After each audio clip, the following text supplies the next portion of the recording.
It is time for another edition of the Fight HQ podcast. Of course, I am Jason Floyd. That is a fighter, Pete Rogers Jr. here to talk about UFC 322. Goes down tomorrow inside Madison Square Garden in New York City. Of course, we got two title matches where both of them have a fighter moving up in weight, looking to get a title in a new weight class. Pete, how's it going, man? What's up, Jason? How you doing? Excited for this card, and really excited to see some, the main event and co-main event. Like, see if Islam can make history and become a two-weight world champion. I was thinking about this earlier today. When you think about what we do here and other type of podcasts are out there that are about breaking down and picking fights, like I really wonder how many people are actually picking Jack Della Maddalena to be successful in his first title defense. Yeah, I mean, I feel like from some videos I saw circulating that I feel like a lot of people are actually on the JDM side, and it surprised me a little bit. JDM's been one of my flag plant guys that I said when he broke into the UFC, and all throughout his career, I was like, yeah, this guy's legit. I did pick Belal Muhammad to beat him, and it's because of a deficiency within his game that, Belal didn't really look to exploit.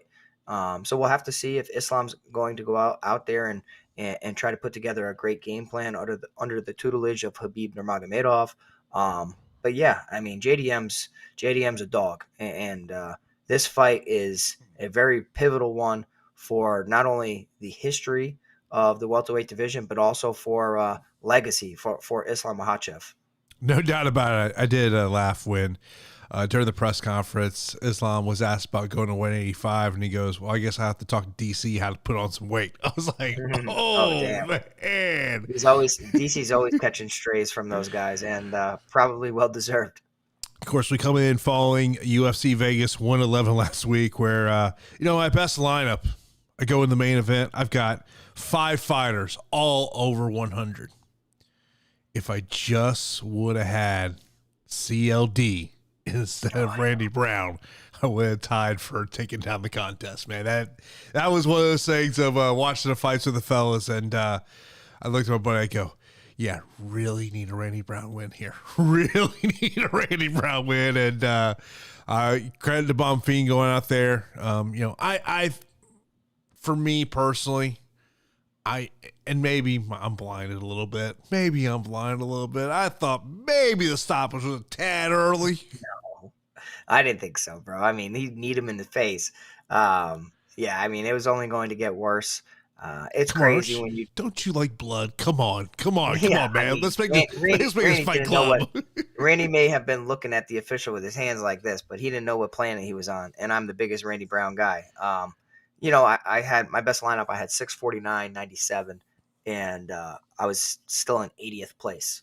So, it's crazy that I dropped 649 and it still was nowhere near the top, needing 670 to take down the mini-max, which consisted of Daniel Marcos, a guy that I was very high on for performing well, but not necessarily DFS-wise. Should have just listened to myself there.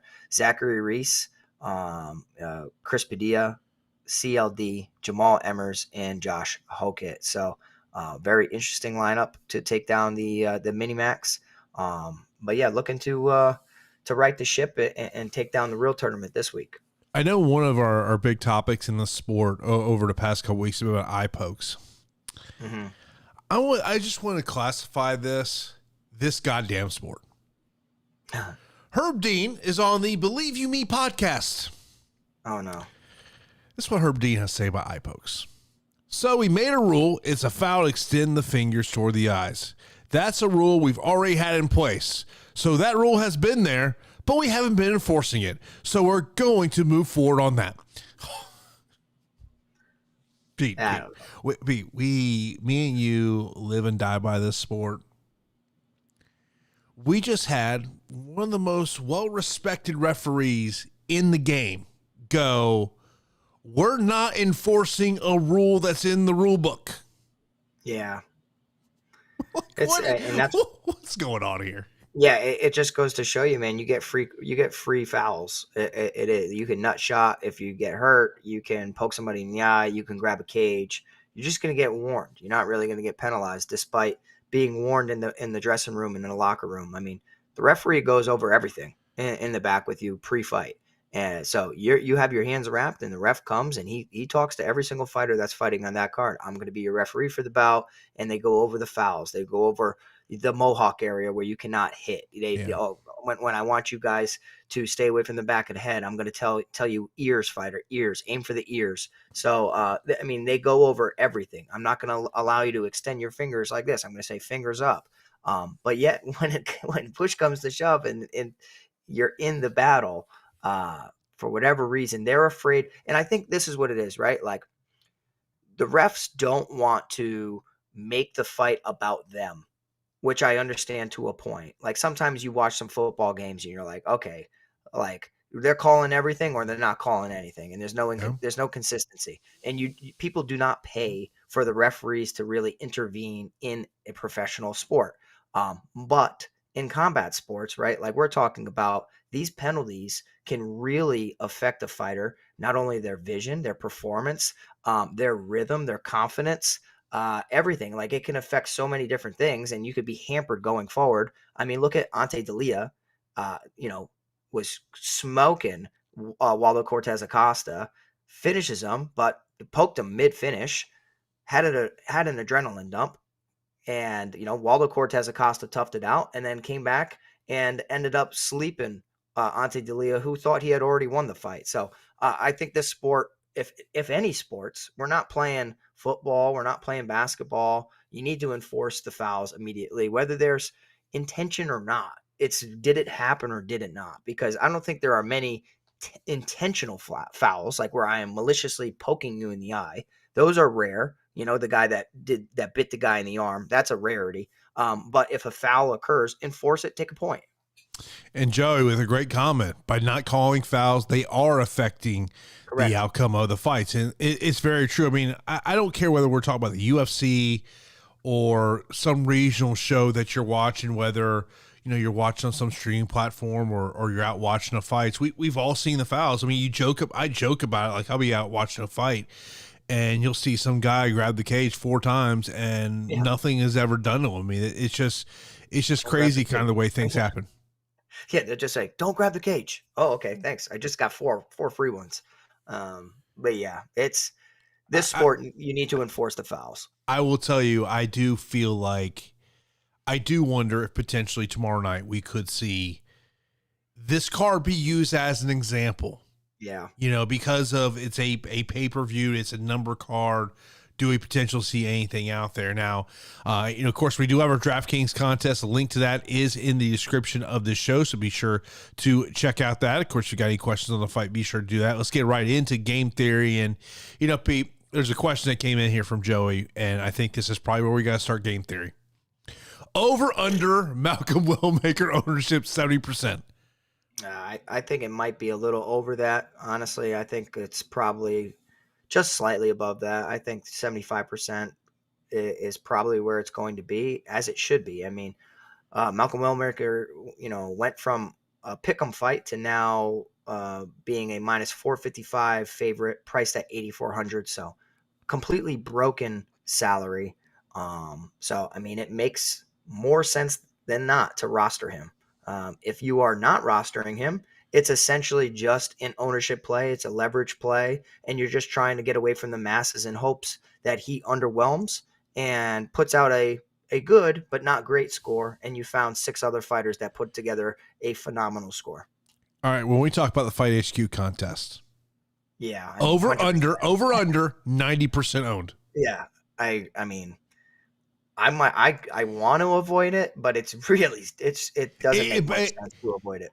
In that type of contest, single entry, it's everyone's going to have them. So to me, I'm just going to say, you know what? I'm just starting my lineup with them, and I'm building from there. Yeah, that makes sense. Now, if we're talking about, the big GPP contest or maybe the mini max, that's where, depending on how many lineups you're putting in, You know, Mm, like if I said a mini max, let's just say you're not maxing out with a 20. Let's just say maybe you're doing 10. I think I probably have 30% of my lineups without him in them. yeah. Yeah, I don't blame Give yourself a chance, because what happens? You know what? Let's just say he doesn't get the finish in the first or second round. Let's just say it's a third round finish, or maybe a decision, or well, hell, what if he loses? Right.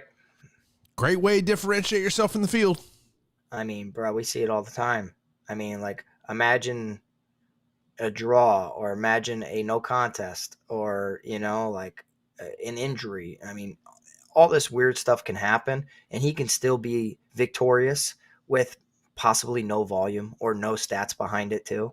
Like, he could throw one shot, cuts open his opponent, not much volume to it, but the cut happens in between the second and third round, and you're like, all right, well, that's a workable score, but not really going to get me to that 600 plus. But yeah, I mean, cash, it's a must, Well, and in GPPs, it's best to start with than without. I mean, here's the thing. I do wonder how many people, as they're developing their DFS lineups, are going, you know what? Wellmaker, Makhachev is where I'm starting. It's a hell of a build.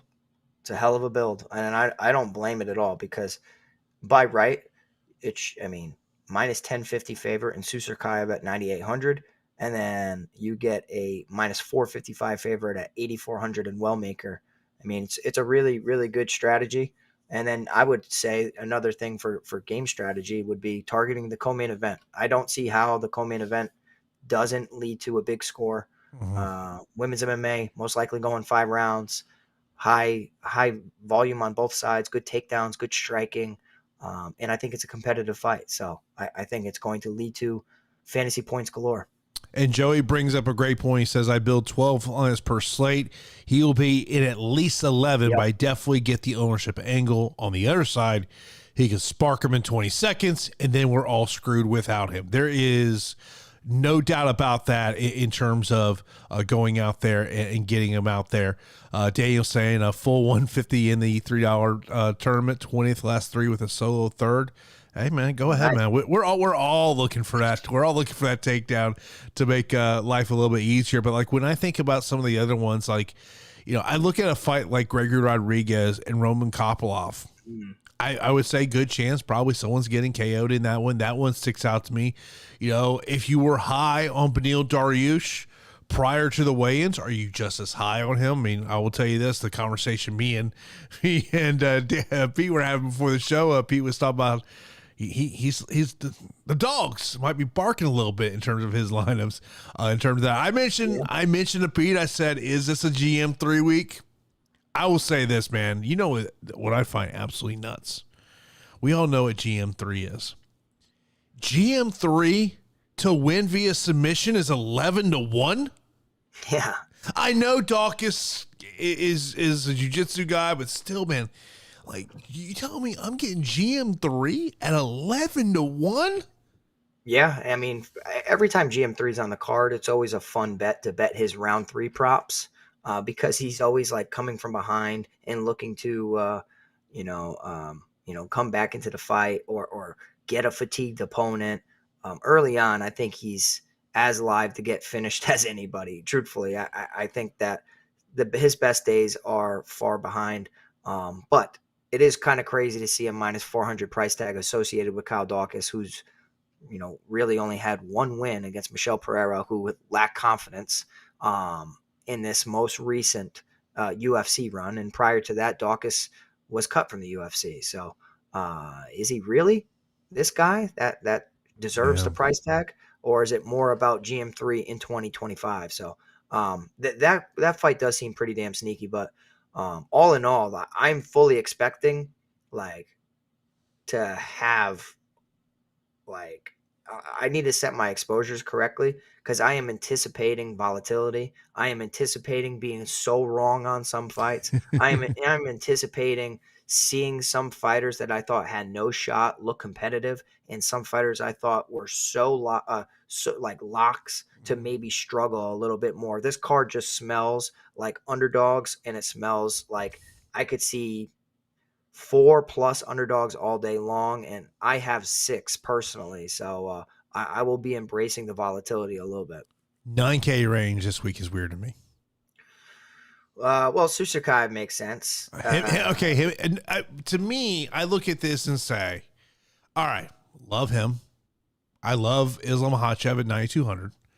Okay. The rest of it, I look at and say, okay, Erin Blanchfield, the path to 100. Because little known fact, this fight card actually features 2 rematches of fights that did not take place in UFC. Blanchfield and Cortez being one of them, the other one being Sabatini and Chepe. I look at Daukaus at 9,300. Does he pay out that price tag and win? Do I trust Bo Nickal? It's been a long time since May. Yeah. I hear you. I mean, to think that Bo Nickal is only 9,100 after being priced very highly in the past, and the hype that people had surrounding him, future champ, all this and that, and he comes up short against RDR and gets finished. I mean, this could be a situation where nobody respects what Bo Nickal brings to the table anymore, and they get a little bit more aggressive with him because they realize this guy is human and he's beatable. So maybe, but I don't think that Rodolfo Vieira is that guy to really take advantage of it. Like, he's not that dangerous on the mat, of course, but are you really going to try to take Bo Nickal down? I think he's going to end up on his back. I wish Bo Nickal would go up and lace up his wrestling shoes. I mean, I've been waiting, Jason, for quite some time for this guy to take his opponents to Takedown City. I don't know. He just doesn't seem to want to go that path or that route. But yeah, the 9,000 range for me doesn't seem all that bad. I mean, like, Susakai makes a ton of sense. Expensive, but easy fight for him. Fatima Klein, it's just women's MMA. What's the real upside there? Pal Daukaus, yeah, by right, he's got the better boxing than GM3, and he's younger, and he should be okay. Blanchfield, I love. I mean, future. Well, I thought she was going to be a champ. And she's fighting Tracy Cortez. Bo Nickal, tons of hype, and Islam Makhachev. I don't mind that. I find the 8,000 range a little bit more troubling than the 9,000 range. I was just looking at the ownership projections right now on Bo Nickal. I think that is why I may be a little intrigued by Bo Nickal, just because of our we know this in this sport. We tend to remember the last thing we saw from a fighter, and everyone remembers what we saw with Bo Nickal against RDR. There might be a little bit of a leverage play there, especially in some of these large GPP tournaments. Of course, if you got any questions, be sure to line those up in chat. We'll get to those. Let's get right into breaking this one down. The main event will be Della Maddalena defending his welterweight title for the first time as Islam Makhachev moves up to 170 pounds. Of course, Islam is the betting favorite here, minus 300, plus 225 for Maddalena, who is priced at 7,000 DK, $13 on FanDuel. Makhachev priced at 9,200 on DK and $22 on FanDuel. As I mentioned, first title defense for Della Maddalena. 3 of his last 4 wins have come via decision. This is one of my notes I wrote down on Della Maddalena is this could be a prime example of don't let one outing alter your thought process on a fighter. I think that it's hard for us to get the Basil Hafez fight out of our brain when we think about Della Maddalena. And then you look at the last fight where God knows what Belal Muhammad's game plan was to not incorporate wrestling into that. Of course, Makhachev moving up in weight. And to me, the one thing about Makhachev, and when you look at it, when these two guys have done stare downs, I'm like, not a big size difference. Yeah, I think people are underestimating how big Islam Makhachev is. I mean, this is a guy that's been a welterweight his entire career. He's just been cutting an excessive amount of weight to make the lightweight limit.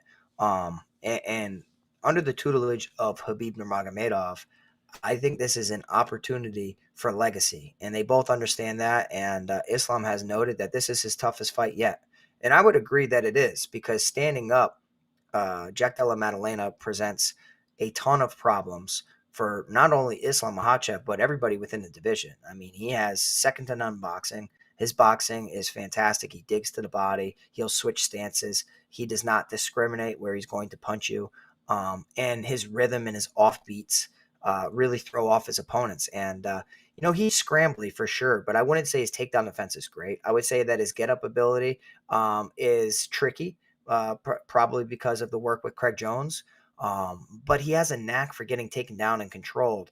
And when I look at Islam Makhachev, I see a guy that is not just a wrestler and he's not just a grappler. I see a true Sambo practitioner where like you're having foot sweeps, you're having throws, body locks, then the traditional wrestling as well. So I think that Islam's tools can lead to a ton of control time.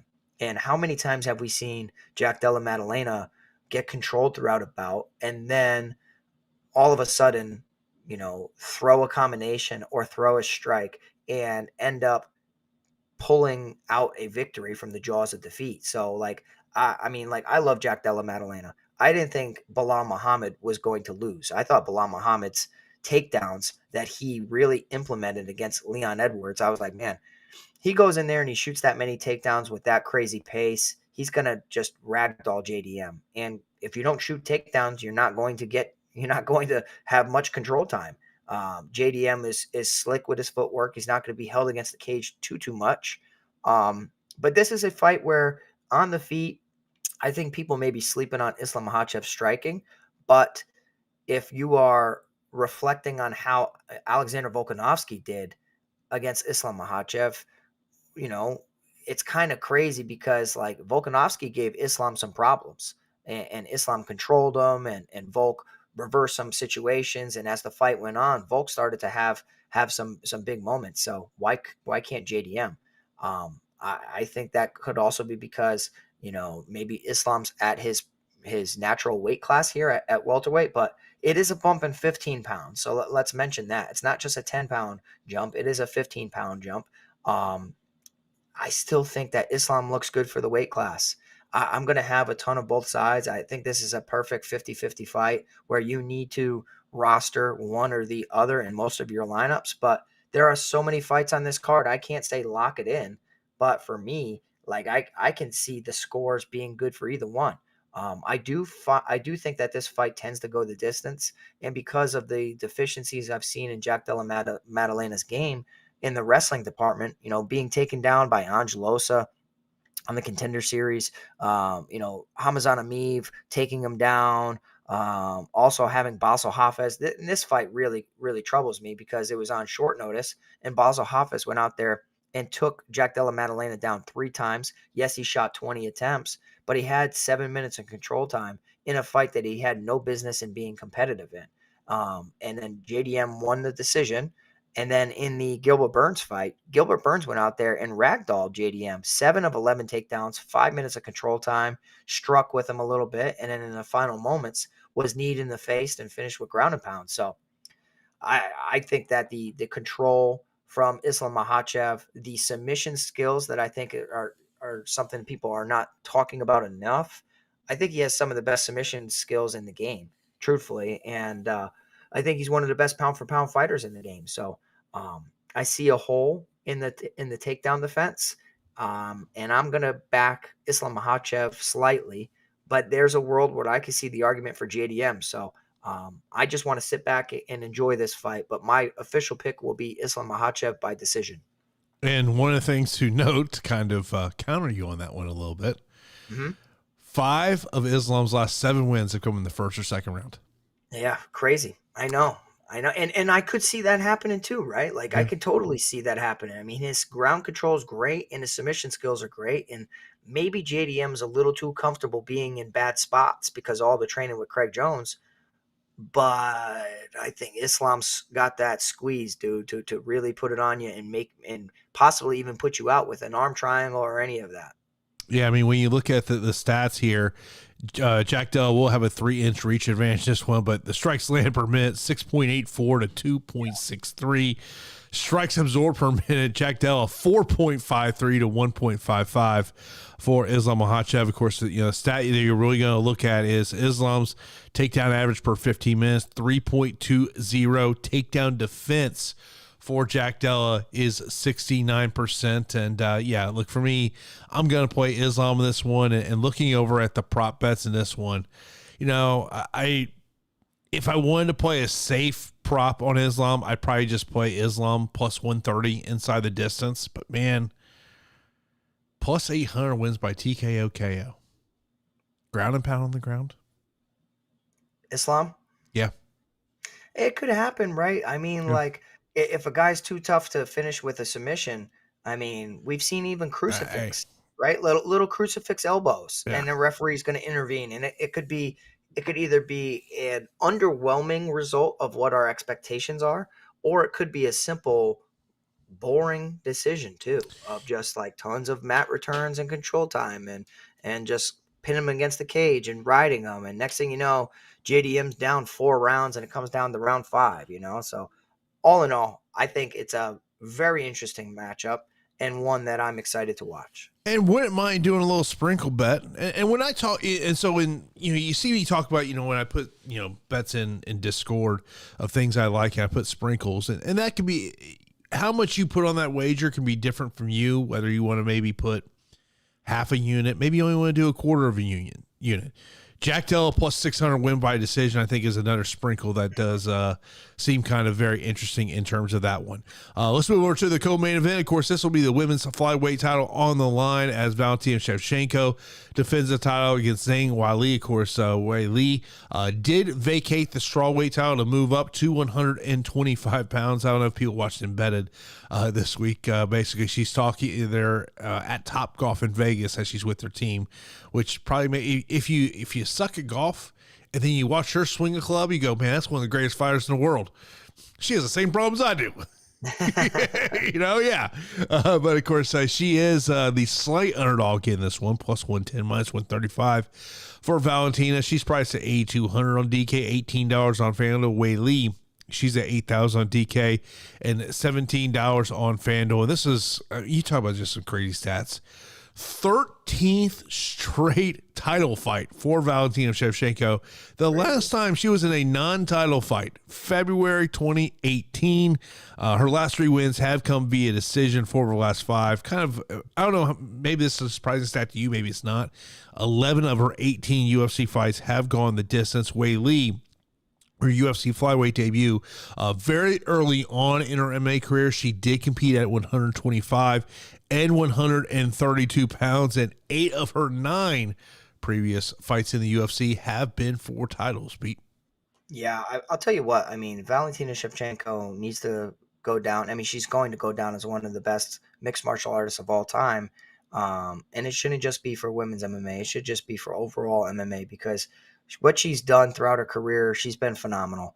As of late, though, like within the past 5 years, you have started to see some small chinks in her armor. And going back to the Tyler Santos fight, one that really surprised me, and Santos possessed 3 takedowns and a decent amount of control time, 8 minutes, almost 9 minutes of control time. And when the judges' scorecards were read, I wasn't too convinced that Shevchenko won that bout. And then you follow that up with the Alexa Grasso fights, where she lost in round 4 via rear naked choke, despite getting good takedowns and looking good early. Then the split draw, and then finally redeeming herself against Alexa Grasso, and then beating Manon Fiorot. So it's been not, I wouldn't call it rocky, but we have seen her deal with some adversity more lately than ever. And now you're pitting her up against one of the best women's MMA fighters in Zhang Weili. So I'm really intrigued with this fight.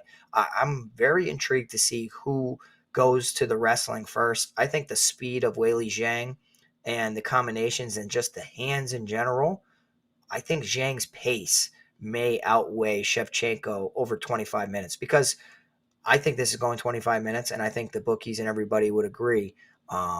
And it should be competitive. But according to my pace metric, we have Weili Zhang at 6.65 for her pace rating, and Shevchenko at 4.84. Weili Zhang's striking output sits at 5.15 significant strikes landed per minute, whereas Shevchenko is a little bit more calculated at 3.14. And the main thing that I've been looking at this week is the strike ratio. So, like, how many times are they hitting somebody in comparison to how many times they're getting hit? and the strike ratio for Shevchenko sits at 1.52, and for Weili Zhang sits at 1.85. So all in all, I think that both fighters will get takedowns. I don't think there's going to be overall control that leads to a submission or leads to a dominant position for long. I think it's going to be a scramble fest and mainly a kickboxing matchup. And I am going to favor the underdog here, the slight underdog in Weili Zhang. I like what she brings to the table. I think that the lighter woman's skill means a little bit for me, and just usually the lighter weight classes and MMA in general tend to be the more skilled fighters. So I think that Shevchenko's best days are probably behind her. Doesn't mean that she can't beat 95% of the division, but I think that some of Weili Zhang's best days are still ahead of her. So I am going to be picking Weili Zhang in one of the most historic women's MMA fights of recent memory, and I cannot wait for this fight. And for me personally, for my DFS lineups, I don't think I'll avoid this fight. I think I will 100% lock this fight in, whether you're on the Shevchenko side, Weili Zhang side, or you just want to take a 50-50 approach down the middle. But I will be backing Weili Zhang here. Yeah, I mean, I think from the DFS aspect, it's just hard to avoid this matchup. When you look at the combined ownership between these two fighters, it's over 70%, which is not a shock at all, especially with what the price point is here at 8,200, 8,000. I mean, from a DFS aspect, I would say, and look, I do kind of think it's a coin flip fight, and I'm kind of like you. I'm really kind of wondering, are we going to start to see the tail end of this Shevchenko run that we have seen for such a long time? But her aspect of the grappling aspect does make this fight a little bit interesting. But you talked about the odds of this thing going 25 minutes.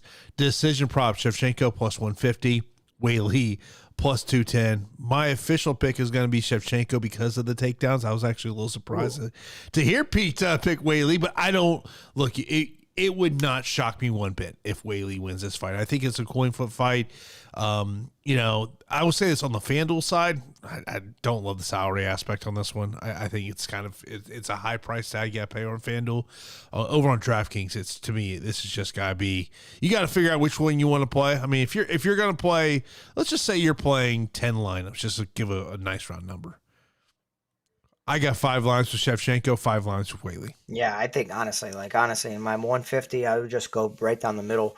But you guys know I play like an idiot, and I like to go lock people in, or I like to get super aggressive just so that I have more combinations with people I think that will do well. Should have listened to myself last week and did it with Daniel Marcos, and did not do that. But yeah, I am picking Weili Zhang. I want to see how this fight unfolds, because I think people will be surprised at Weili's strength. I know Shevchenko's a beast, but I think Weili will surprise people with how strong she is too. And let's move over to our next matchup, welterweight division. Of course, this card is a spotlight on the welterweight division. Potentially, maybe the next time, whoever's going to face the winner is going to be this matchup, Sean Brady and Michael Morales. Brady priced at $8,500 on DK, $15 on FanDuel, minus 145 betting favorite. Morales priced at $7,700, DK, $14 on FanDuel. He is at plus 115. The one note that I have about Morales, undefeated in his career, 18-0, 6-0 in the UFC, Pete. Coming off a great win against Gilbert Burns. What does that win mean in 2025 versus what would that win meant in, say, 2021? Yeah, there's a little bit of a difference there. But my concern with Michael Morales in this matchup is he hasn't fought the type of wrestler that Sean Brady is in the UFC. Yeah, I mean, not many have, right?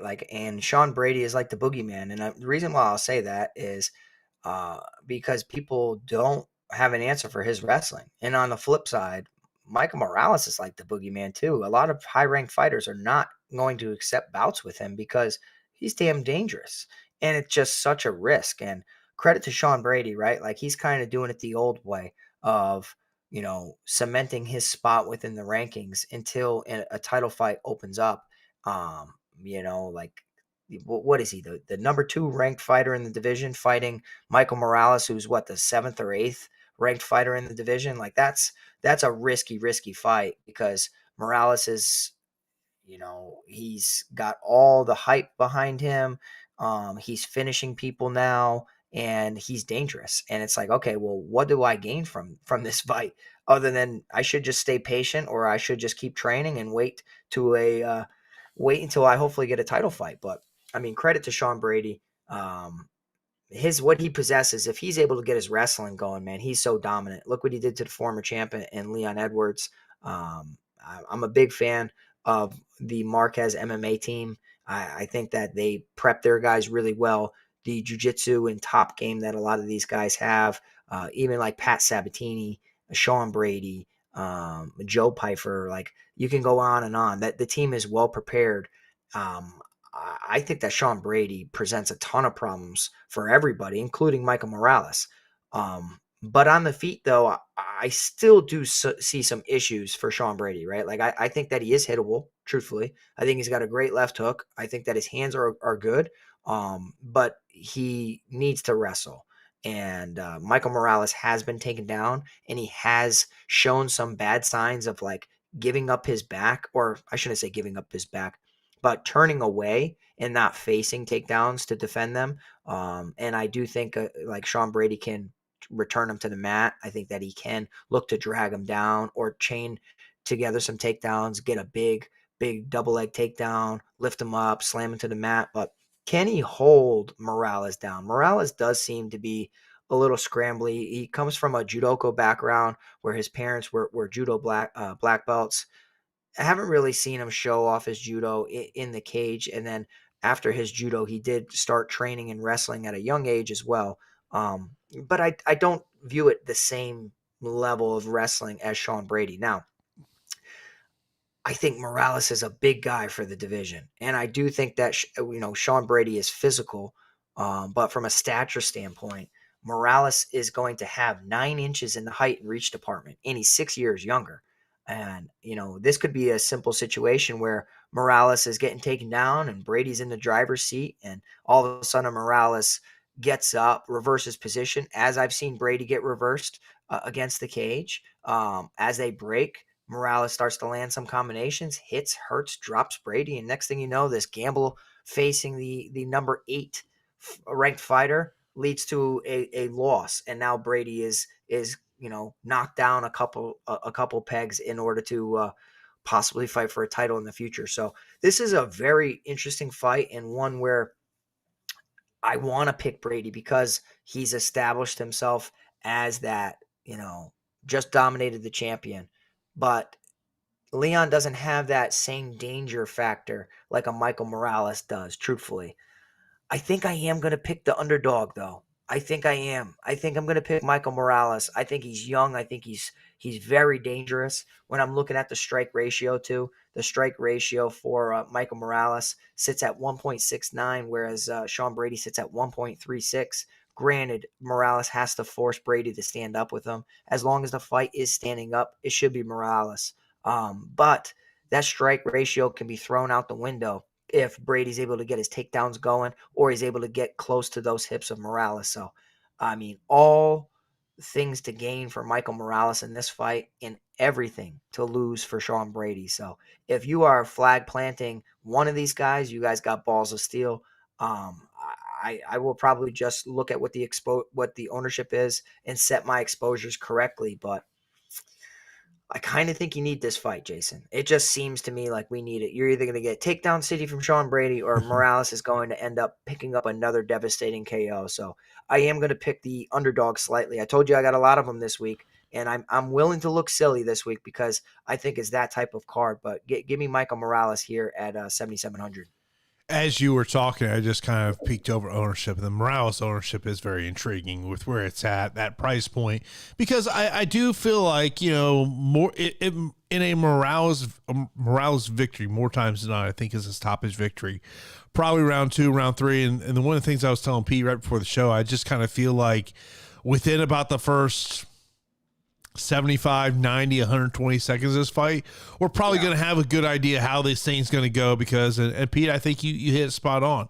If Sean Brady goes out there and he's able to get the grappling going, it's probably going to be a spot that you go, man, should have smashed Sean Brady with Malcolm Wellmaker just because of the price point and whoever wins in the co-main event. I mean, look, It would not shock me when UFC 322 is in the books and we go, what was the core you needed? That it's Wellmaker, the winner of the co-main event, and the winner of Brady and Morales. Yeah, it's mid-range, right? Like the Yeah. mid-range is sometimes my best DFS nights and the most lucrative DFS nights is when I kind of took that mid-range approach. And I ignored the top options and I ignored those crazy dart throws and punt plays, and I just played the mediocre plays that I liked. And I targeted the correct fights. And this definitely could be one of those weeks. I told you the 8,000 range is the most troubling for me this week. Yeah. Next up, we got another welterweight matchup. It'll be the former champion Leon Edwards taking on Carlos Prates. Carlos Prates is the betting favorite here, priced at minus 190, 8,900 on DK, $18 on FanDuel. For the former champion Leon Edwards, he's priced at 7,300, DK, $11 on FanDuel. He's a plus 150 betting underdog. For Leon Edwards, you got to go back to July 2019, the last time Leon Edwards was in a scheduled 3-round matchup. But also one of the things that you really look at and you say is, when you look at Leon Edwards, he has gone after wrestler and grappler for a long time. I mean, I wrote my notes. I was like, okay, we could go back to 2021, Nate Diaz, but Nate's still a grappler, but more of a boxer. I mean, that's really the last time he's kind of took on somebody that's going to sit there and truly have a striking matchup with him. Of course, Carlos Prates, still kind of crazy. We're talking about this high-level athlete that smokes a pack a day of cigarettes. Is still kind of amazing. It's as I was sitting in a hospital ER with a family member today, and I heard this guy saying, as he's going through security, he goes, I just feel it's healthier for me to smoke than drink. God, I don't think either one is. Yeah, I mean, right? It's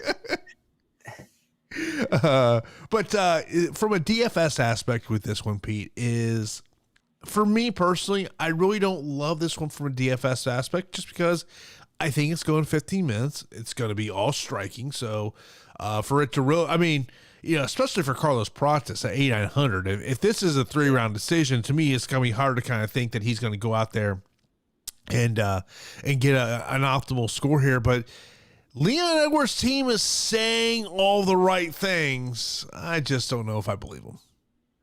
I tell you what, I think that this is a very pivotal matchup and a tremendous step up in competition for Carlos Prates. I mean, the former champ in Leon Edwards is now a significant underdog to the hype machine from the Fighting Nerds. Carlos Prates, priced as a minus 170 favorite at 8,900. And let me tell you, it's not going to be an easy fight. If Prates goes out there and knocks out Leon Edwards, like, credit to him. Awesome.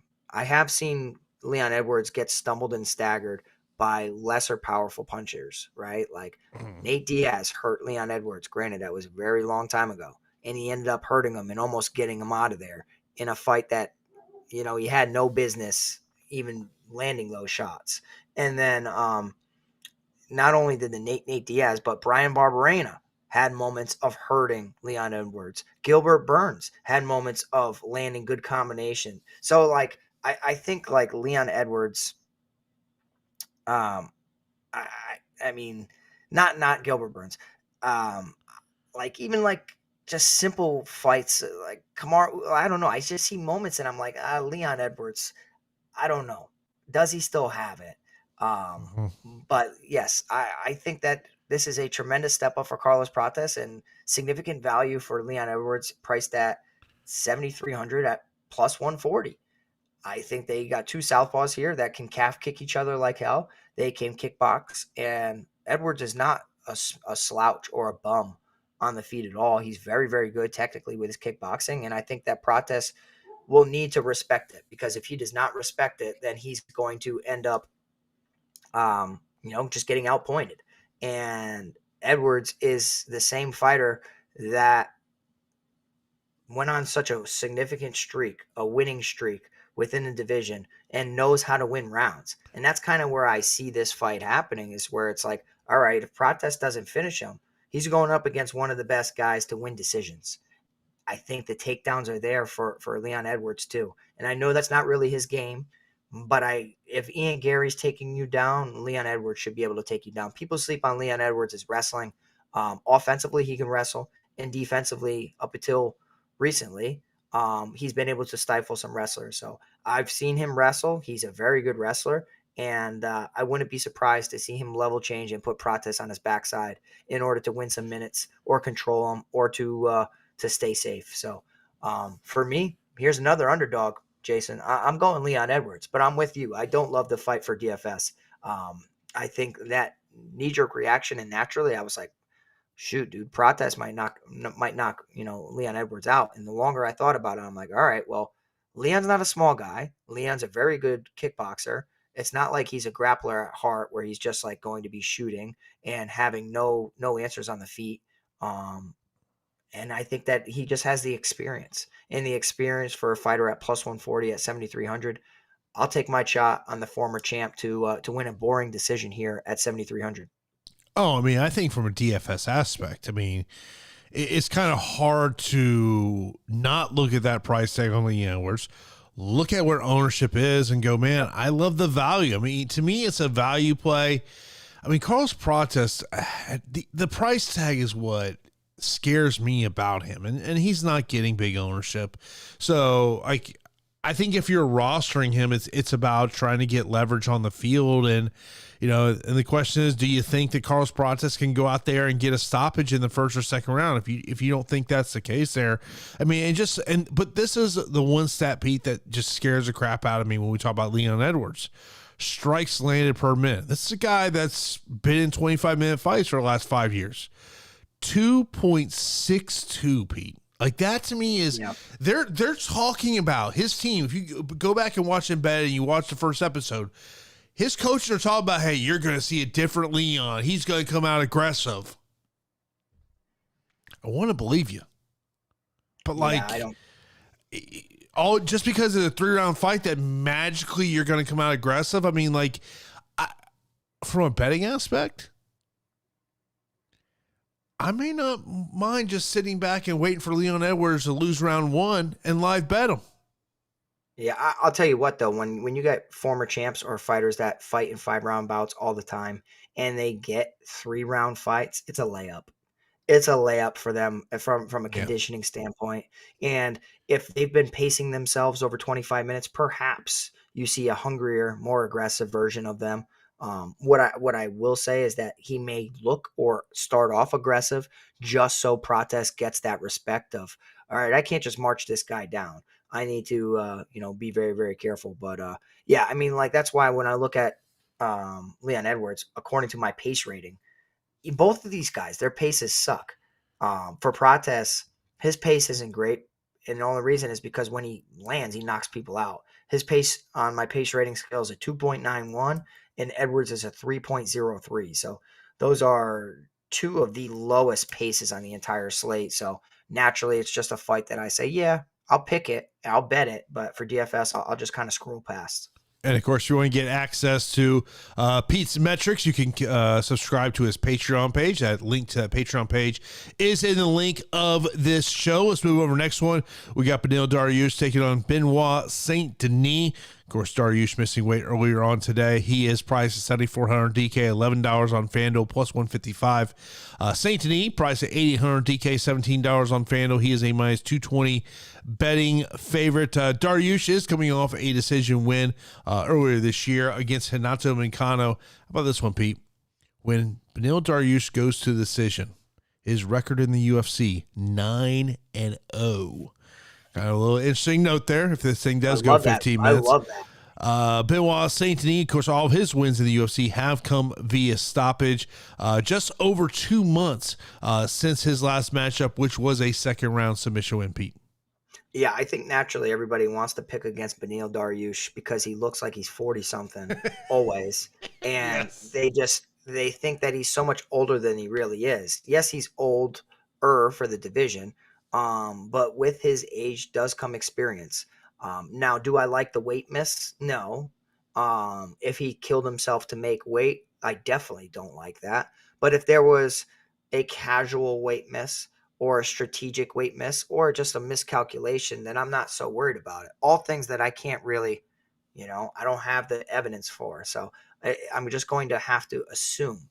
But when I compare resumes, there's nothing on Benoit Saint-Denis' resume that can compare to Beneil Dariush. I mean, Benoit Saint-Denis has beaten Nicholas Stolze, Gabriel Miranda, Ismail Bonfim, Thiago Moises. I'll give him that. It's a good win. Matt Frivola, lost to Dustin Poirier, lost to Renato Moicano, lost to Kyle Prepolek, and beat Kyle Prepolek and beat Mauricio Huffy. I mean, an unproven prospect in Mauricio Huffy, who I did think was going to knock him out. But other than that, that's some soft names, right? Like, it's not the same names as Beneil Dariush at all. Even if I just name the names of Beneil's last five: Tony Ferguson, Mateus Gamrot, Charles Oliveira, Armin Sarukian, Renato Moicano. I mean, my God. And Beneil has a very underrated skill set where he's got threatening hands, very, very good grappling, good takedown defense, and high fight IQ. And I think that Benoit Saint-Denis is somewhat of a meathead. Like, he goes out there, he spams his left body kick over and over and over every fight. He keeps his hands somewhat low. He throws big winging hooks. If he hits you, he could knock you out. And he definitely could knock out Beneil Dariush. And then he shoots powerful takedowns to take you down and possibly ground and pound you or submit you. I'd be surprised if he submitted Beneil Dariush. Truthfully, I would be shocked if he submitted Beneil Dariush, because Beneil's ground game is absolutely legit.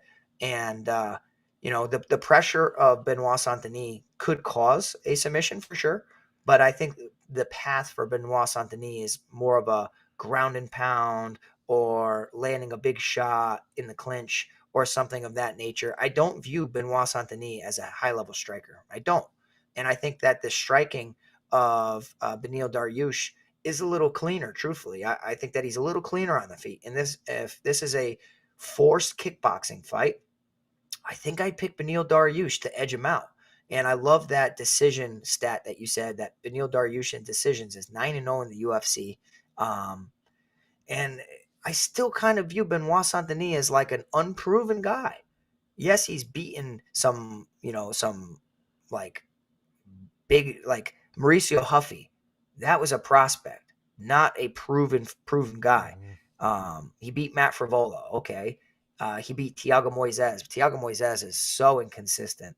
But like, I could see Beneil doing similar to what he did to Mateus Gamrot in this fight, of defending some takedowns, beating Benoit Saint-Denis up on the feet and winning a decision. Yes, Mateus Gamrot got 4 takedowns, 4 of 19, but only had 2 minutes of control time, and Beneil Dariush outlanded him. So I don't like the weight miss, and I know that everybody in our chat and our Discord's all over Benoit Saint-Denis, because they think that a weight miss automatically means that he's going to get smoked. It could. It definitely could. I'm viewing this fight as a priority. I think Benoit Saint-Denis pushes the pace so much that Beneil's going to have to have an answer for it, or he's going to get steamrolled. And I do think that Beneil might have an answer even at his age. I'm going Beneil to win a decision at 7,400. Another underdog for me. Samuel, I do appreciate the super chat. Of course, we'll get to that. Your question later on in the show. I mean, to me, this is a matchup where it's like, for Benoit Saint-Denis, are you the upper echelon in this division, or are you kind of in that middle range of this division there? And you look at those betting props. By the way, if you do like that stat I gave you, Beneil Dariush win via decision plus 475. I like that. By the way, Saint-Denis plus 450 on the other side of the equation in terms of that one. I do wonder with Saint-Denis how much of our thought process may be different. What if he fights Dustin Poirier and doesn't have a staph infection? It just kind of makes you wonder where that would have kind of gone in terms of that one. But I'm gonna bet against Beneil Dariush in this one. Give me Benoit Saint-Denis. The weight miss is somewhat of a concern, but not something where I sit back and say, "Oh, that's the reason I'm picking against him." That's definitely not the case. And people like betting against Dariush's chin, totally get it. Totally get it. Yep. I just don't view BSD as the guy that is like some elite striker. He can land a powerful punch and knock out Beneil. all day long. That's why I think it's a takedown into some ground and pound.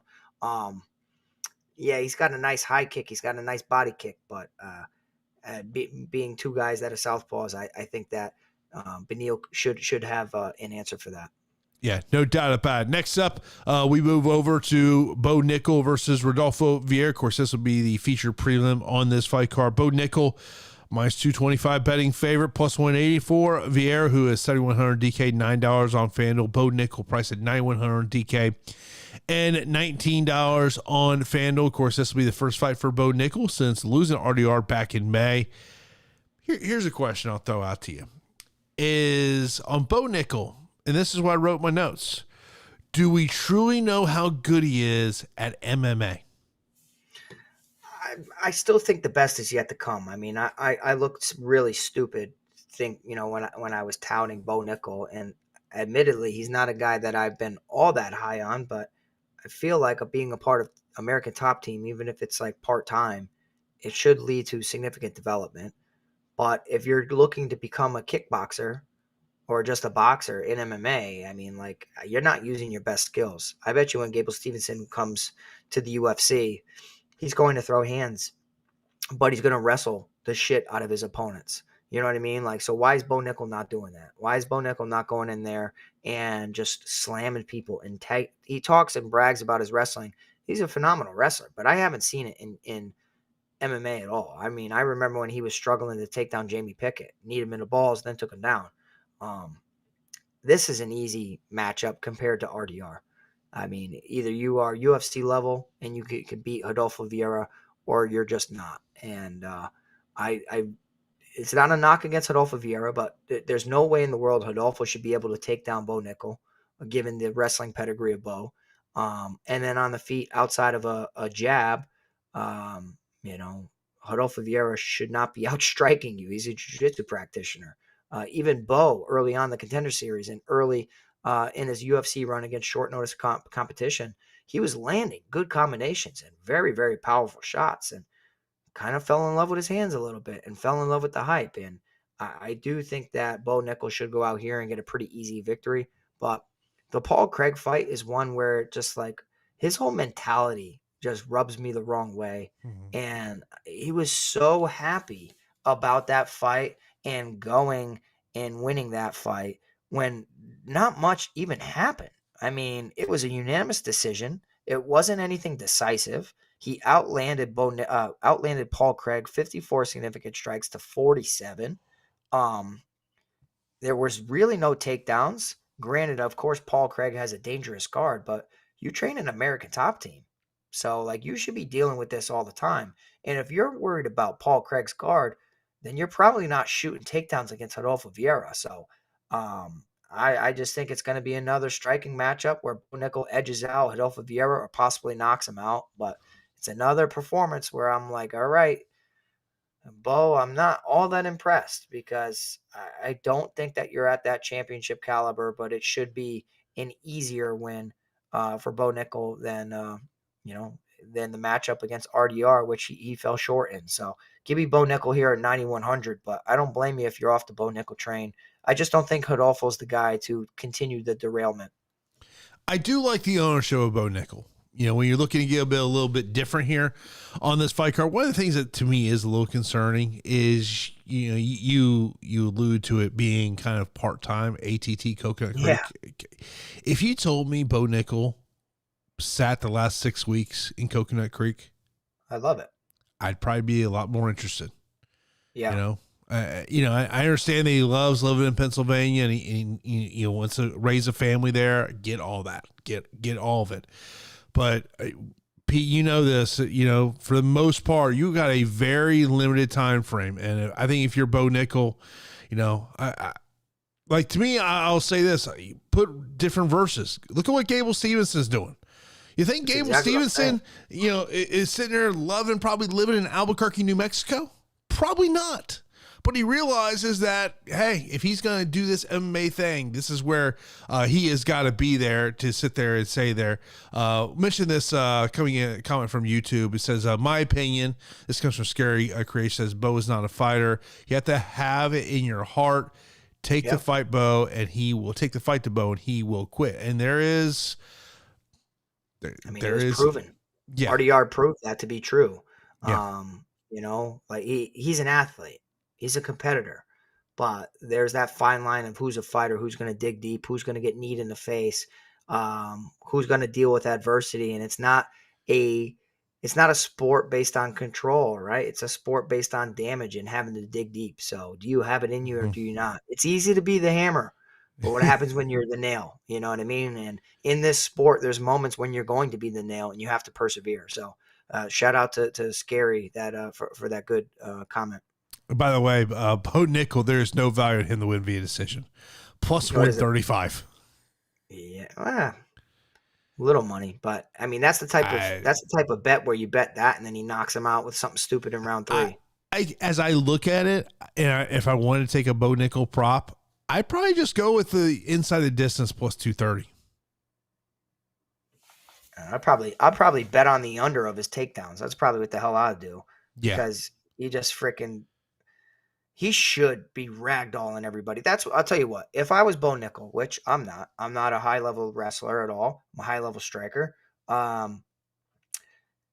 If I just got embarrassed, when I come back, I'm going to remind everybody who I am. So this is a one-time opportunity, right, Jason, where in your first fight back from everybody in the world, talking down on your name and talking bad to you, you've had time to work. And you've had time to put together a game plan, or you should be, of how you can make a statement. And for me, there would be no better way to make a statement than to take down Rodolfo Vieira 30 times. You know what I mean? You know that he's not going to be able to handle the wrestling. We've seen Rodolfo Vieira quit when the going gets tough, when Anthony Fluffy Hernandez pushed the pace and subbed him. So if I was Bo Nickal, this would be the moment that I would make sure and capitalize on. So perhaps this is the time that you just smash the Bo Nickal ownership and exposure in hopes that he has a brain. This very well could be the spot where maybe he does cash in big for you. Next up, we got Roman Kopylov taking on Gregory Rodrigues. Rodrigues is priced at $8,600 DK, $16 on FanDuel, minus 185. Betting favorite, Roman Kopylov, priced at $7,600 on DK, $12 on FanDuel. He is a plus 150 betting underdog in this one. Kopylov 6-4 in the UFC. Gregory Rodrigues, 8 of his 11 UFC fights have ended via TKO KO. He has a record of 6-2 in those 8 wins there. 4-1 in his last 5. Is coming off a great victory. His last matchup was a first round win against Jack Hermanson, Pete. Yeah, really, really compelling fight. And I think Gregory Rodrigues is a scary human being. I think he's massive for the division. The power that man possesses in his combinations is second to none. When he touches people, they like fly across the cage. But I also think that he's a dominant grappler who's fallen in love with his hands because it pays the bills. It makes, he gets a highlight reel. He's known to be an exciting fighter. It's good for the company. But I actually think that this guy's grappling is absolutely legit to make this fight against Roman Kopylov easy. I just don't know if he's going to do it. He seems to fight with a lot of ego. And if he thinks that Kopylov only has a high kick, I think he'll be sadly mistaken. Kopylov's got some hands and he's got some movement and speed. He's got a really good jab and some unorthodox angles that he throws his punches from. And I think that we've seen Gregory Rodrigues get touched up in the past. I mean, he's constantly having a bloody face or getting wobbled or hurt. And I have concerns about Gregory Rodrigues' chin, kind of similar to how I have concerns about Beneil Dariush's chin. But I view Gregory and Beneil as the more skilled fighters within their matchups with more ways to win. And Kopylov is live to knock out Gregory Rodrigues. It's just if Rodrigues goes out there and has a competitive kickboxing matchup, may not be winning every second, may not be winning most of the moments, but gets a takedown. The control time, the back control, the submission game of Rodrigues should be there to either win rounds or possibly submit Roman Kopylov. But like I said, man, it would have to take Rodrigues getting absolutely stunned on the feet or outclassed for him to really abandon striking. So um, I love both of these guys when it comes to watching them fight. Um, if it's just a kickboxing matchup, I think Kopylov sleeps him, truthfully. But I don't think so. I think Rodrigues will be smart enough if he gets hurt to clinch with Kopylov, and there's such a gap on the ground that I can't not pick Rodrigues here. So it's a slight pick for Rodrigues, but it should be a really, really fun fight and a competitive one at that. Kopylov was one of the fires that when we talk about that underneath that 8K range that I was looking at just because of what that fantasy score upside potentially could be there with him in terms of that matchup. And, you look at Rodrigues inside distance plus 125, plus 250, TKO plus 350. I mean, if you want to live really wild, I mean, if you just want to donate money to your favorite sports book, Roman Kopylov via submission plus 5,000. Yeah, that's a donation, Jason. That is a donation. Yeah, that would very much be a donation in terms of that one. Next up, we got a female matchup, which is a rematch from Invicta from 2019, Erin Blanchfield versus Tracy Cortez. The first matchup, Blanchfield won via split decision. Blanchfield is the favorite in this one. She's priced at $9,000 on DK, $20 on FanDuel, minus 275 on the betting line. Tracy Cortez plus 220 on the betting line.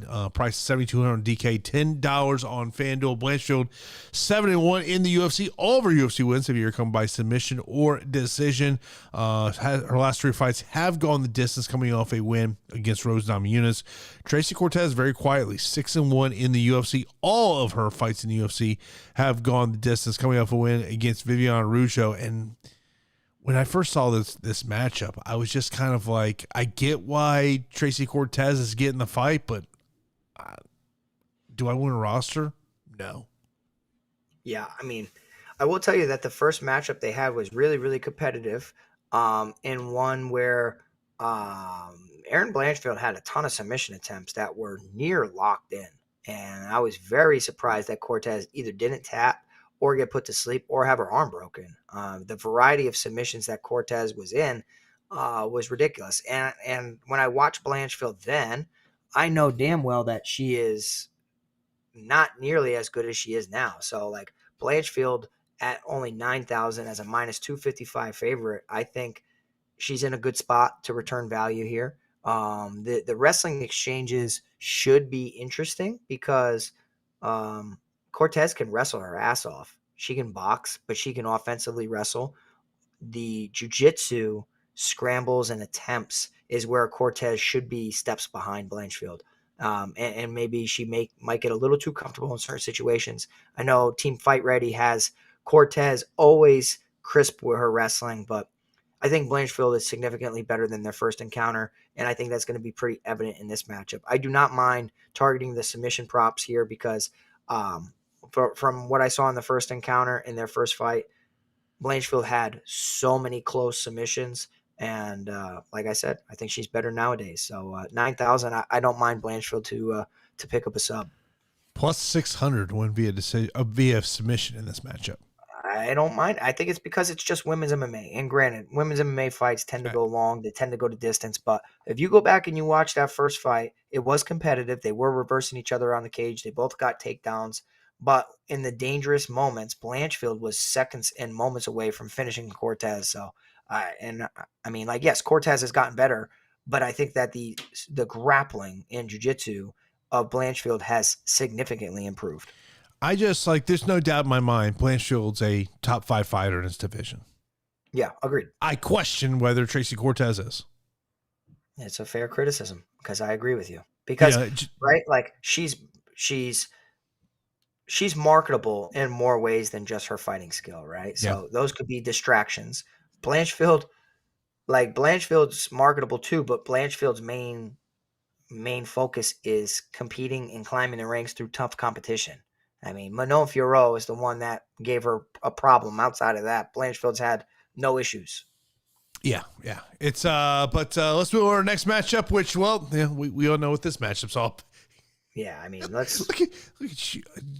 Do not we could skip this in about a second. I mean, minus 455, Malcolm Wellmaker, full camp. At DK Sportsbook, he's minus 500, baby.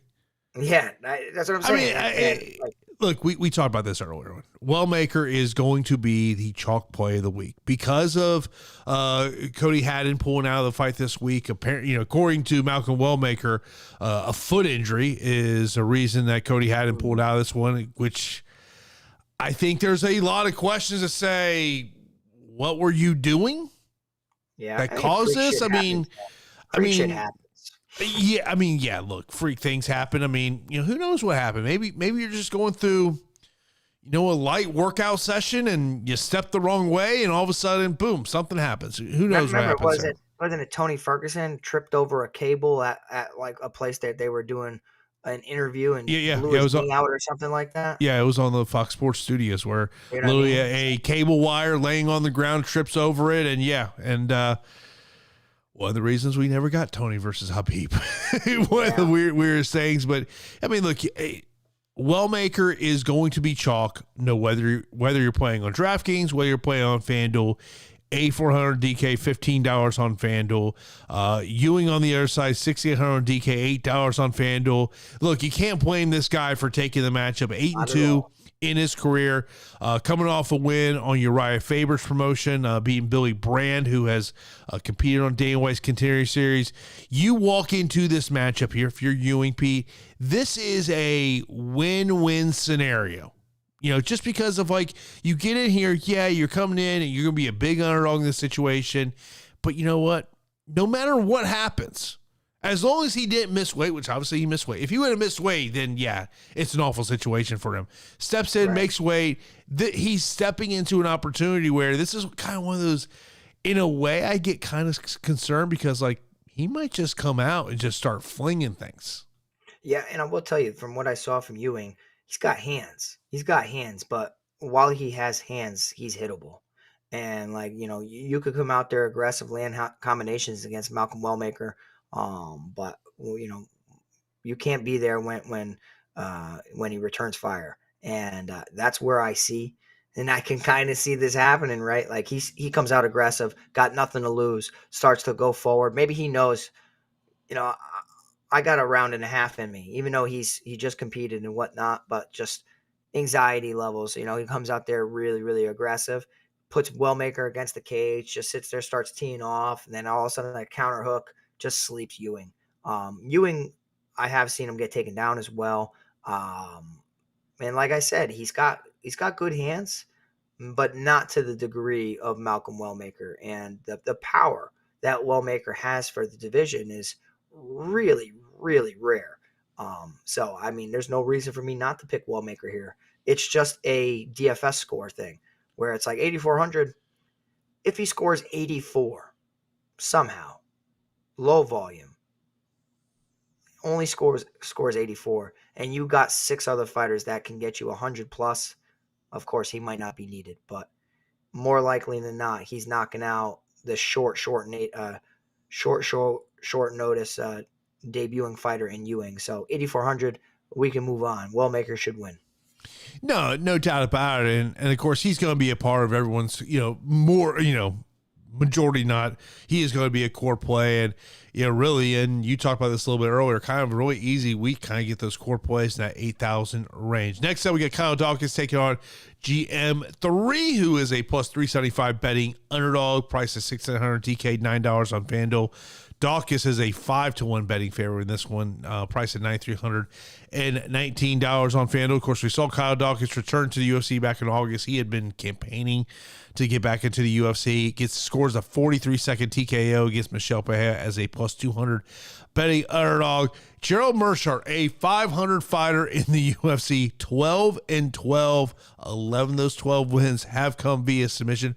By the way, when it goes to decision, GM3 in the UFC is 0-5. Yeah, I mean, this matchup, man. I mean, I can draw some similarities between the two of them. I like Kyle Daukaus a lot in his first tenure with the UFC. Very underwhelming. But I mean, some decent competition that he fought. GM3 is more of a fun fighter, right? Like a fighter that you can get behind and root for in round 2 or round 3 to come from behind, or if there's a submission deficiency or maybe even a wrestling deficiency in his opponent's game, that GM3 can capitalize. I don't think that there is that for, Kyle Daukaus. I think Kyle Daukaus is a very good jiu-jitsu practitioner, might even be a better wrestler than GM3. And I think that he's a better striker than GM3 too. I mean, I think he's got better hands. It's just like, this could just be a sloppy fight, and one where you're sitting there like, dude, 9,300, I rostered this guy, and he nearly lost some rounds. He edged him out. The fresher legs, in my opinion, is clearly Kyle Daukaus here.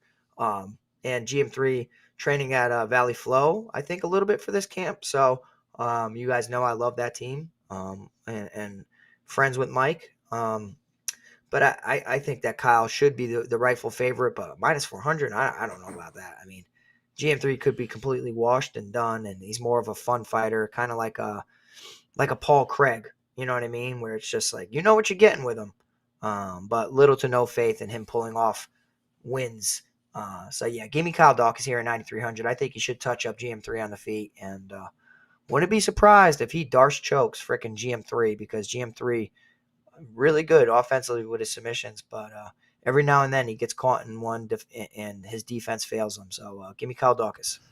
Daukaus plus 275 to win via submission, as you were doing your breakdown on that matchup. Yep. I was putting together my Fight HQ DK lineup. Okay. Malcolm Wellmaker. Of course, he's in there. Yeah. I put a lineup together. I was like, ooh, I like this one. I know. It's pretty bad, right? Like, I'm the worst. I've been doing DFS for the longest with you too, right? And yeah. I just have to spend my salary a lot of times. I'm like, dude, I got problems. Like I leaving salary on the table for a hand building is like really hard for me. I have a lopping. I've taken down tournaments with 50,000 salary used. Yeah, but you chop it a little bit. But you just put the people you like together. Yeah, I have a whopping $100 left. Okay. Yeah, better than me. I try to spend everything, and I'm like, I think that's the basketball in me, because in basketball I try to always, and even in football, I try to spend up as much as possible. Yeah, no, I absolutely get that, but man, GM3, you just know. I mean, sometimes he can pull it off in these spots. Next up, we got another rematch that happened on the regional scene. This one happened in, I would say it was Victory FC. Pat Sabatini and Chepe Mariscal, they fought back in 2018. Sabatini won via split decision. He is a slight betting fair here at minus 125, priced at $8,300 DK, $14 on FanDuel. Chepe also $14 on FanDuel, $7,900 DK. He's a plus 100 betting underdog. Sabatini 7-2 in the UFC. All of his UFC wins here come by submission or decision. He's got back-to-back wins against Jonathan Pierce and Joe Anderson Burrito. Chepe Mariscal coming off a decision win against Ricardo Ramos. 4 of his 5 UFC fights have gone the decision here, and I got this sneaky feeling this is another potential dogs are barking fight. Yes, sir. And my 5th underdog of the card will be Chepe Mariscal. I love Pat Sabatini. I really do. But I think that the way to play Pat Sabatini is in matchups against strikers or against like fighters that aren't so dangerous. And I view Chepe Mariscal as dangerous. I think that he can throw Pat Sabatini on his head. He's got phenomenal judo. I think that he could knock out Pat Sabatini with his hands. He's mean. Chepe is a mean guy in there. And I think Pat can neutralize a lot of fighters that kind of get off to slow starts or don't have tremendous pace. But the pace rating for Mariscal sits at 5.97 compared to Pat Sabatini's 3.97. As long as this fight's on the feet, I think Chepe is winning. And I don't trust the chin of Pat Sabatini. And the wrestling, although Pat Sabatini should have a slight edge, I think Chepe is one of the most underrated fighters that I've seen. I mean, what he did to Damon Jackson, friend of the show, I mean, he did whatever he wanted to him. And Chepe throwing people on their heads. And the one thing that I will tell you is I thought he was going to perform a little bit better against Ricardo Ramos. I thought that was a boom spot for him. So when he went out there, it was a little bit underwhelming. I mean, he had 2 takedowns, outlanded him 85-37. Had 2.5 minutes of control time, but Ricardo Ramos is a little weird. But I thought that was a fight Chepe could finish, and I think I lost money by that. But yeah, I like Chepe Mariscal here over Pat Sabatini, and you guys know I love Marquez BJJ, Marquez MMA. Um, I just don't view Jonathan Pierce or Joanderson Brito or Lucas Almeida, or TJ Laramie, Tucker Lutz, Jamal Emmers. I don't view any of those guys as mean as Chepe Mariscal. So give me the slight underdog here in Chepe Mariscal. I think that he's in a great spot at that price tag of 7,900. Yeah, he was when I was kind of putting together some of those fighters too that I want to roster that are underneath 8,000. Chepe is definitely one of those fighters. Next up, we got a female matchup. We got Angela Hill taking on Fatima Klein. Klein is a minus 500 betting favorite, price at 9,500 DK, $21 on FanDuel. Hill plus 375, 6,700 on DK, $9 on FanDuel. Angela Hill, kind of one of those crazy stats. 13-15 in the UFC. Pete, she's had 23 fights in the UFC go the distance, a record of 10-13. And every time Angela Hill fights, I just feel like I might as well just play Angela Hill wins via split decision or opponent wins via split decision, because you feel like you got a really good chance that result could come together. Yeah, I don't blame you at all. I mean, goodness, I can't imagine having that many decisions. Especially when the UFC is paying some of these fighters so much because they've been tenured for so long within the company. To me, it just doesn't make much sense. I mean, but I know Angela Hill is, she's good for the sport, right? I mean, she's kind of like a barometer, right? Like when you face her, you kind of know where you're at within the division. And are you legit or not? Will Fatima Klein get fraud checked, or will Fatima Klein run through the vet in Angela Hill? I mean, Angela Hill has definitely regressed over time. She used to be a volume monster. She used to stand there in the pocket and trade. And I think Father Time is just undefeated, right? I mean, like, she seems less inclined to get hit.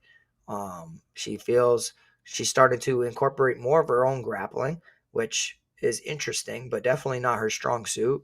The Muay Thai of Angela Hill, the speed, the variety, the ferocity, just seems to be a little lacking. But if you ever target the plus 3.5 on her fights, you're probably in good spots because, like you said, Jason, she makes things a little closer than they need to be from an optics standpoint.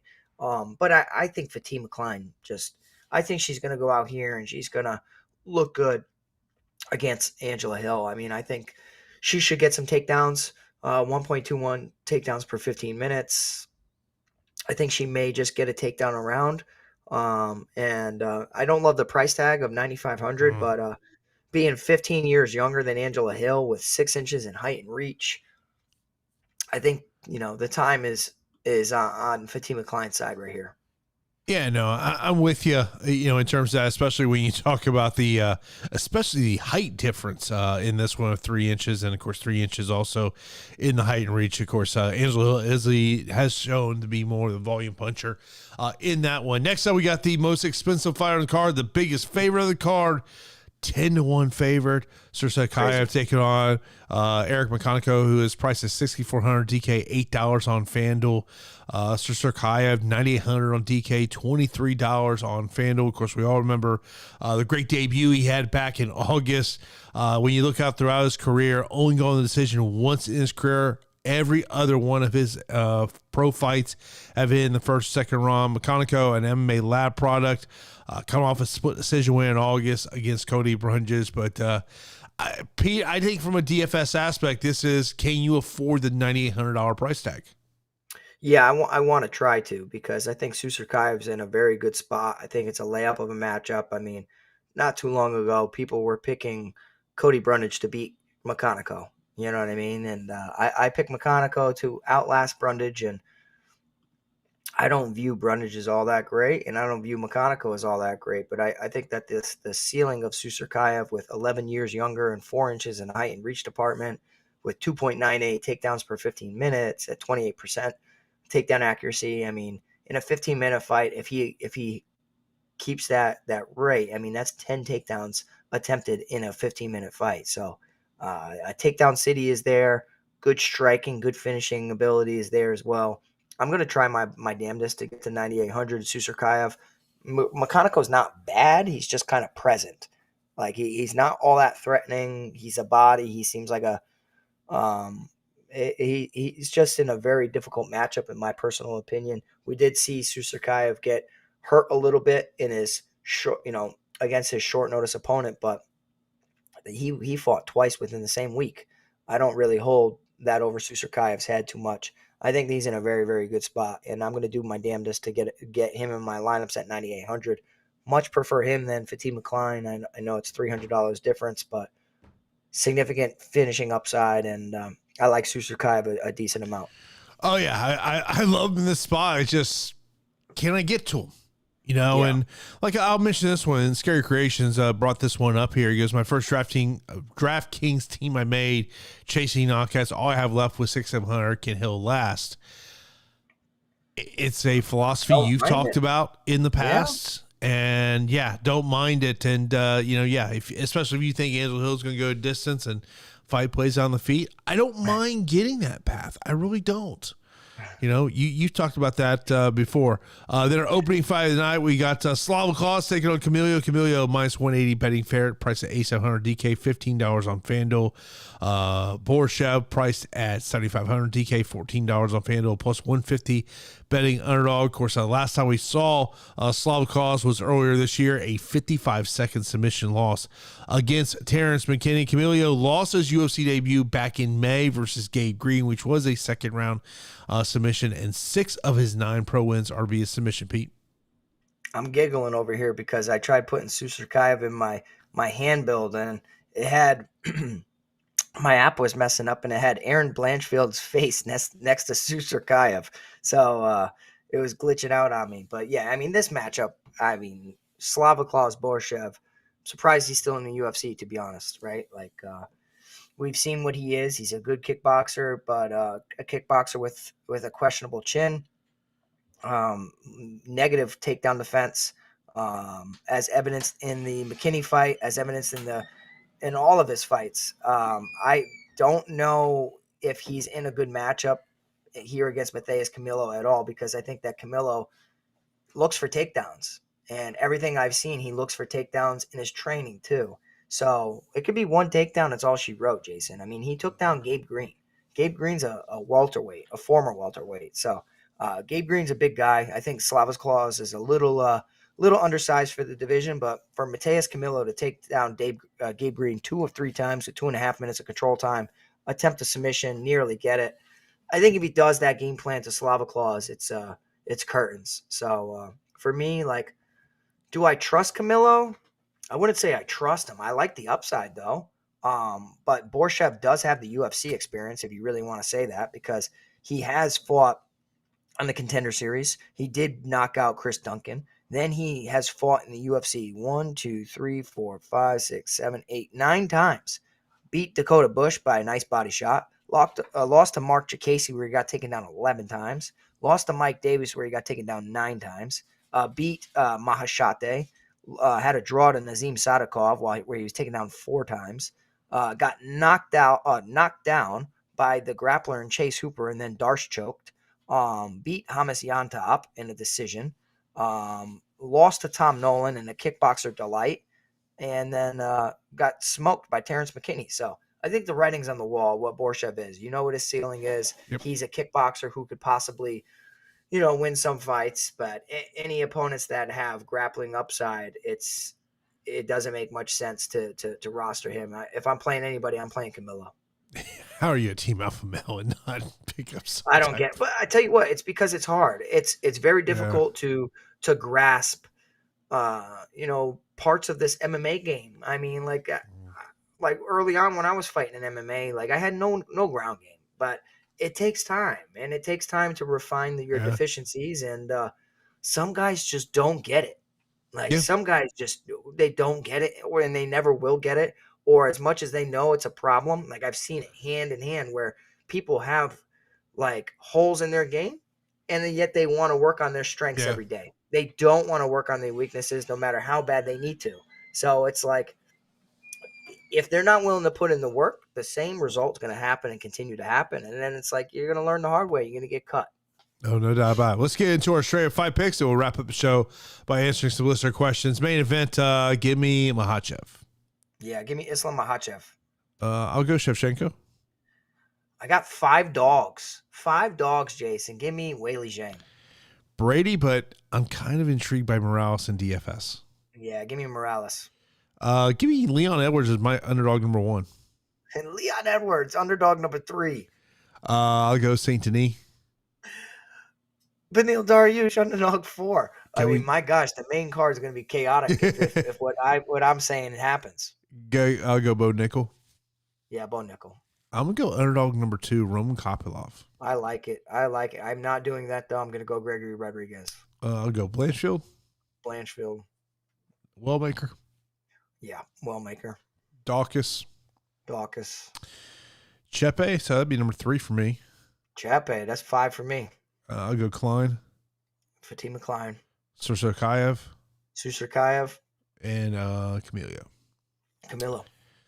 Mentioned the super chat we got earlier from Samuel. Samuel's always do appreciate it. Says highest leverage plays in the salary tier. P.S. Now I know why someone I thought you put away your mask at. Yeah, so if people didn't see my daughter, I shaved my face, and my daughter goes, "Where's your mask? Where's your mask? What happened to your mask?" So everybody thought it was hilarious. But so when we talk about the 9K range, the leverage is either Klein or Nickal, either one of them.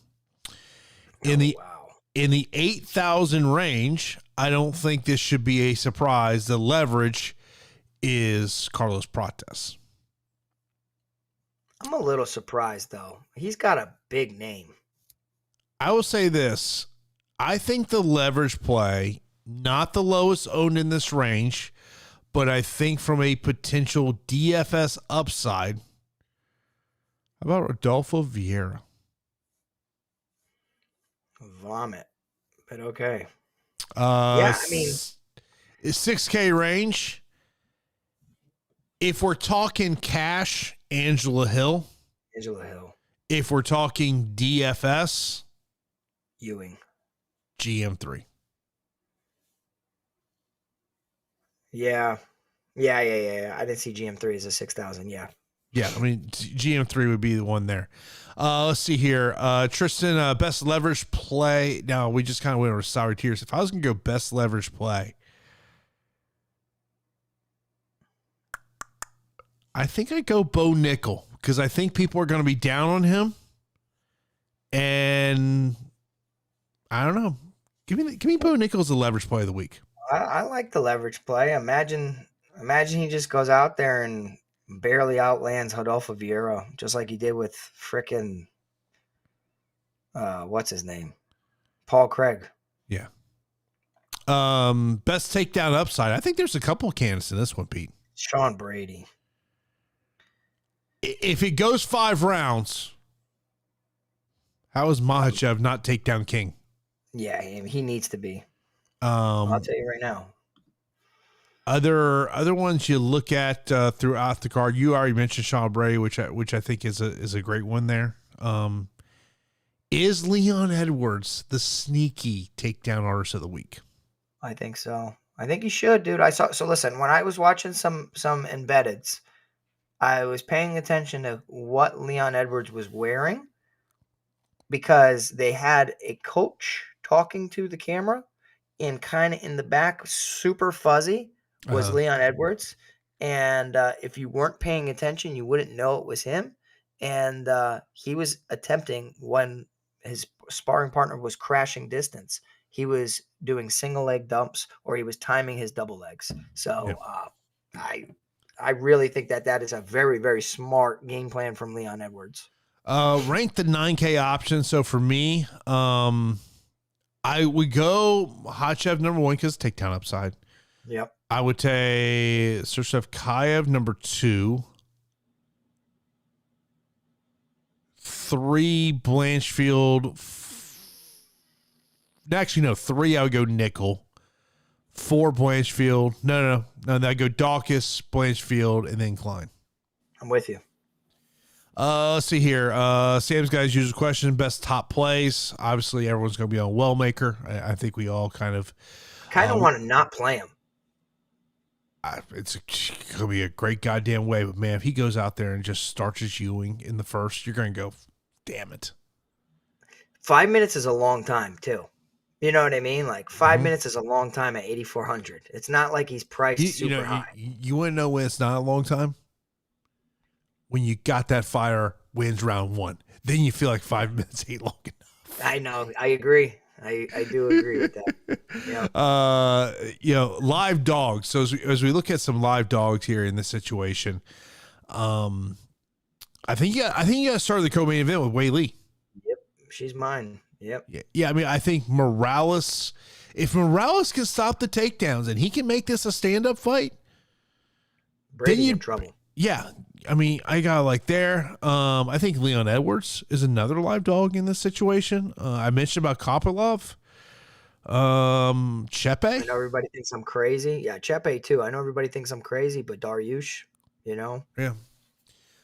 Best inside the distance fighters. I mean, look, I think you look at Makhachev inside the distance.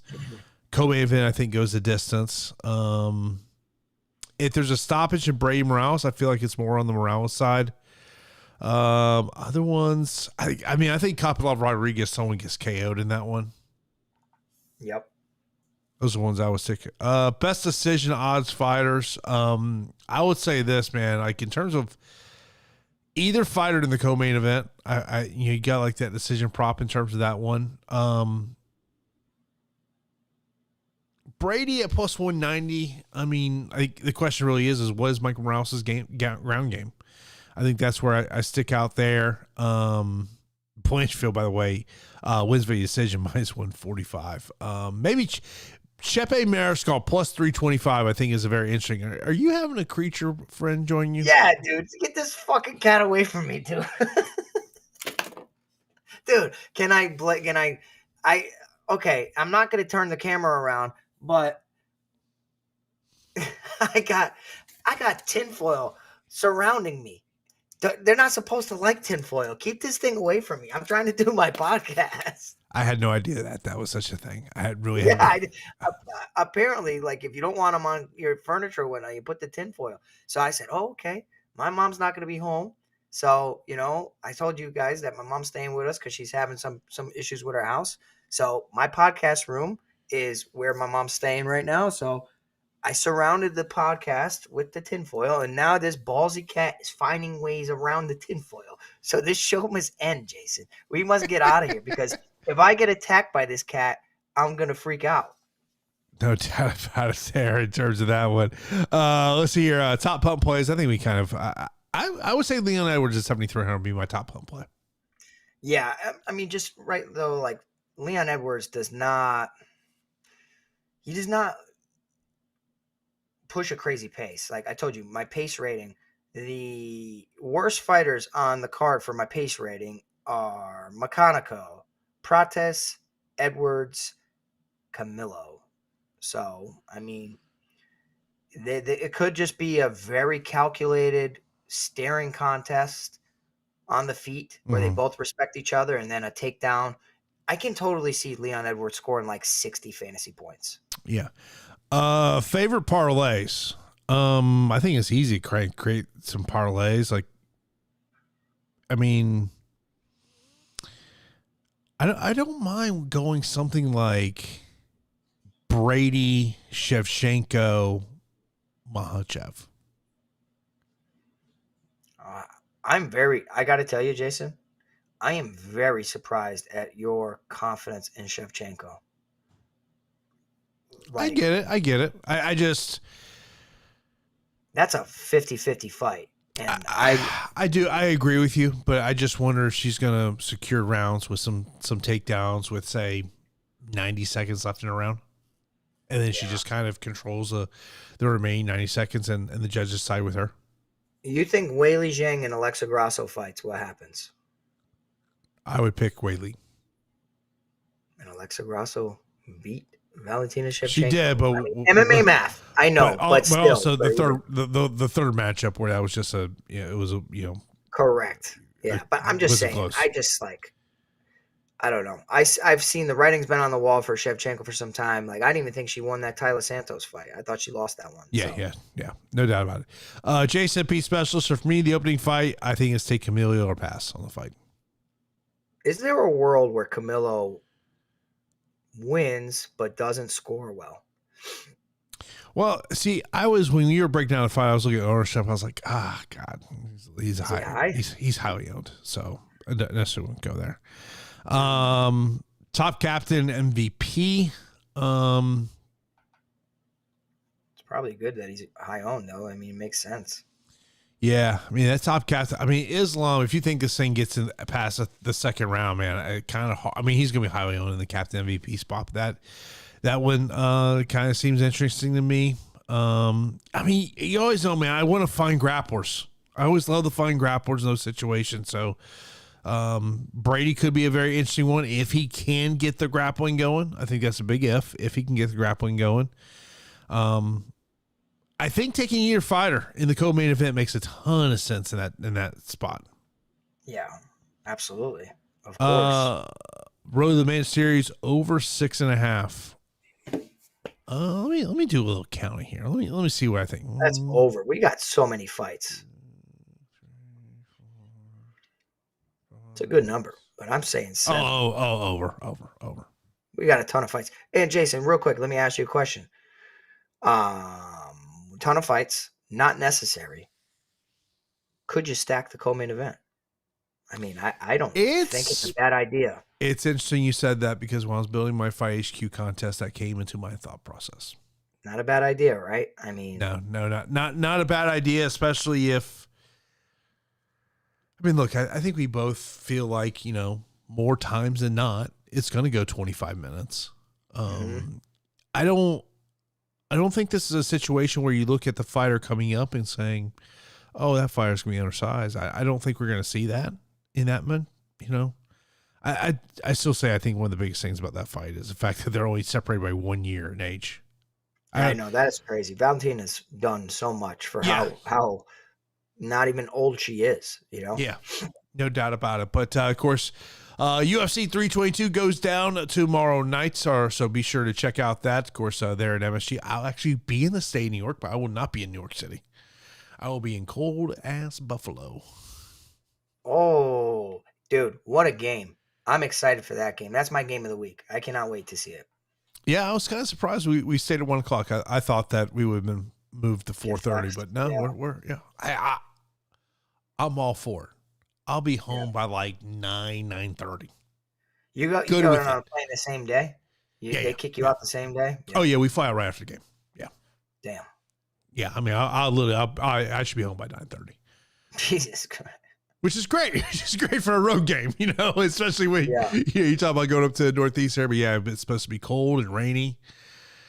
It's actually been nice, and it's been nice here in Tampa Bay the past week or so. Been in the 50s and 60s. I know that's shorts weather for you. I know. Yeah, we're getting hit with big heating bills already up here, so it's going to be a rough winter. Yeah, yeah, heating bills. Yep. Yeah, it's definitely. I try to turn on the heat, but sometimes you got to. But as always, we appreciate everyone who tunes in for every episode of the Fight HQ podcast. Of course, here before every UFC event. So we appreciate everyone tuning in. Be sure to hit that thumbs up button, and if you're not subscribed to the channel, be sure to subscribe.